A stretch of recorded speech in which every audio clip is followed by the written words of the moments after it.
आंसू बह रहा, नैनों में से जल झलक रहा, तो रो रहे हैं। मां ने पूछा, कार्तिकेय तू रो क्यों रहा है? तेरे रोने का कारण क्या है? तू रो क्यों रहा है? तेरी आंख में आंसू क्यों है? तेरे रोने का कारण क्या है? षडानंद कार्तिकेय जी ने कहा, मां, माता पिता ने मुझसे कहा था कि पृथ्वी की परिक्रमा कर कर आओ, तो मैं पृथ्वी की परिक्रमा करने के लिए गया। माता पिता ने मुझसे कहा कि तुम पृथ्वी की परिक्रमा करने जाओ, तो मैं पृथ्वी की परिक्रमा करने गया। गणेश जी ने बुद्धि का परिचय दिया और आप दोनों को प्रसन्न कर कर आप दोनों की परिक्रमा कर कर आपसे वर प्राप्त कर लिया। मां, सत्य बताना। माता पिता ने यह नहीं कहा कि हमारी परिक्रमा करो, माता पिता ने तो पृथ्वी की परिक्रमा का कहा था, तो मैं पृथ्वी की परिक्रमा करने गया। गणेश जी महाराज ने पूरे ब्रह्मांड को अपने माता पिता में देखा। पूरे ब्रह्मांड को गणेश जी महाराज ने अपने माता पिता में देखा, इसलिए उन्होंने परिक्रमा कर ली। कार्तिकेय को रोता हुआ देखकर मां पार्वती जी के भी आंखों में जल झलक गया। षडानंद कार्तिकेय जी को रोता हुआ देखकर माता पार्वती जी की भी आंख में से आंसू बहने लगे। और मां जगत जननी जगदंबा उठकर खड़ी हो गई। माता पार्वती जी उठकर खड़ी हो गई और पार्वती जी जैसे उठ के खड़ी हुई और खड़े होते से उन्होंने देवाधिदेव महादेव से कहा कि आपका यह निर्णय श्रेष्ठ नहीं लगा। पीछे की आवाज खोलिए, उधर साइड के पीछे की।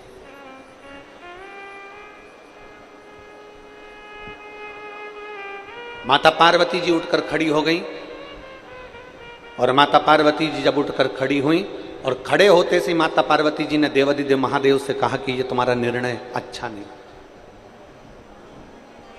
आज पहली बार मां अंबा, मां जगदंबा, मां दुर्गा भवानी, मां पार्वती जी ने पहली बार भगवान शंकर से कहा कि तुम्हारा निर्णय अच्छा नहीं। अभी तक माता ने कभी भगवान देवाधिदेव महादेव से नहीं कहा कि तुम्हारा निर्णय अच्छा नहीं है, पर आज पहली बार माता पार्वती जी कह रही हैं शिव जी से, बाबा आपका यह निर्णय ठीक नहीं, आपका यह निर्णय श्रेष्ठ नहीं। भगवान देवाधिदेव महादेव ने पूछा, क्यों पार्वती, क्या हो गया? हुआ क्या? पार्वती जी कहती हैं आपका निर्णय इसलिए ठीक नहीं है क्योंकि एक बेटे को तो आपने प्रथम गिनती में आने का वर दे दिया और दूसरे बेटे को कुछ नहीं मिला, इसलिए मुझे ये निर्णय ठीक नहीं। एक मां की वात्सल्यता क्या होती है? एक माता का स्नेह क्या होता है? कई बहुएं कह देती हैं कि हमारी सासू मां अपने अपने पतियों से कह देती हैं, तुम्हारी माता जी तुम्हारा ध्यान नहीं देती, जेठ जी का ध्यान देती है। जेठानी कहती है, देख लो तुम्हारी मम्मी को, देख लो तुम्हारी महतारी को।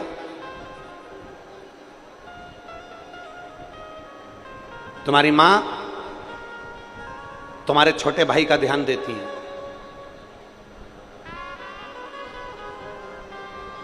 पर ईमानदारी की बात तो यह है, मां कभी अपने बच्चों में भेद नहीं करती है। मां अपने बच्चों को बराबर का दूध पिलाती है और बराबर की परवरिश करती है। मां की जिंदगी में कभी भेद नहीं होता। मां भेद नहीं करती, मां ने कभी भेद करा ही नहीं।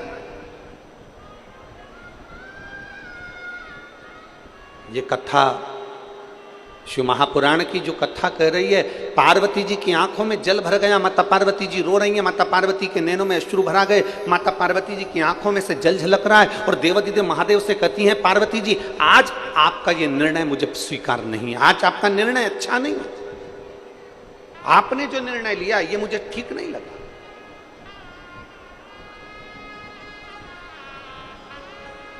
आज आपका ये निर्णय मुझे स्वीकृत नहीं है। शंकर भगवान ने पूछा क्यों, मेरे निर्णय में कमी क्या रह गई? मैंने तो जो निर्णय दिया सही निर्णय दिया, मैंने गणेश जी को प्रथम गिनती में दे दिया, और क्या चाहिए? पार्वती जी कहती हैं गणेश जी ने बुद्धि का परिचय दिया, पर तुम्हारे पुत्र षडानंद कार्तिकेय ने तो परिक्रमा लगाई है ना, षडानंद कार्तिकेय ने तो पूर्ण परिक्रमा करी है, तो उसको भी तो कोई वर मिलना था, उसको भी तो वर देना था।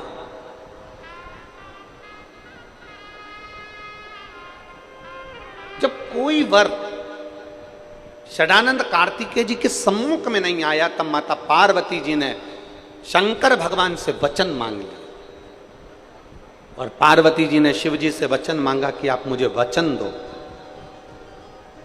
कि आज के बाद आपकी कभी पूरी परिक्रमा नहीं होगी,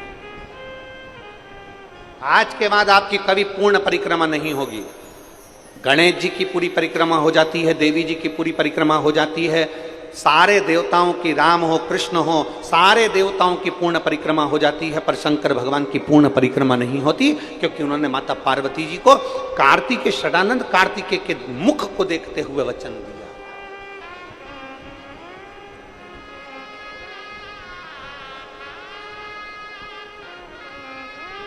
प्रभु गणेश जी को तो आपने प्रथम गिनती में दे दिया, अब षडानंद कार्तिकेय को प्रथम गिनती में कैसे दोगे? ऐसा क्या करा शंकर भगवान ने कि षडानंद कार्तिकेय को भी प्रथम गिनती में दे दिया? तो कहा जो घर के अंदर पूजन में, स्मरण में, अनुष्ठान में, पाठ में, शुभ कार्य में, सारे अच्छे कार्य में अगर प्रथम गिनती में गणेश जी को गिना जाएगा, तो उसी प्रथम गिनती में जो कलश रखाएगा, उस कलश के ऊपर जो श्रीफल रखाएगा, वो श्रीफल भी षडानंद कार्तिकेय के भाव से ही प्रथम गिनती का मान्य होगा।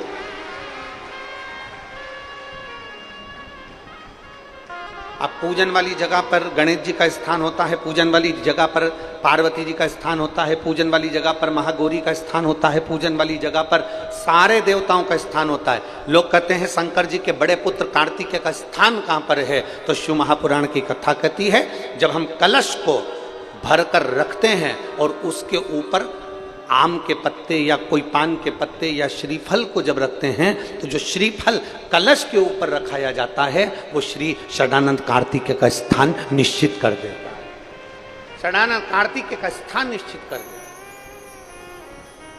केवल एक मां, केवल एक, जो अपने बच्चों को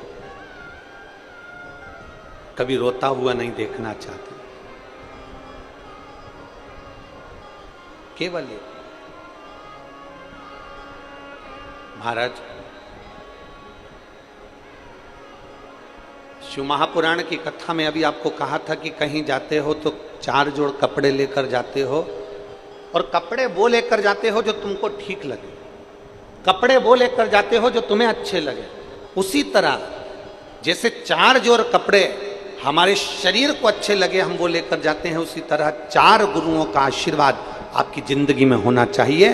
प्रथम माँ, द्वितीय पिता, तृतीय शिक्षक।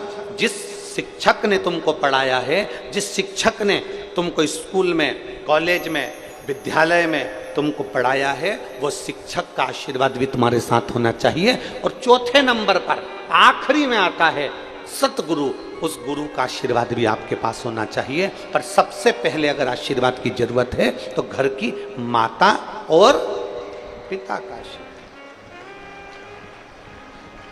प्रथम में मां, द्वितीय में पिता, तृतीय में शिक्षक और चतुर्थ में सद्गुरु। और मत बुरे कर्म कर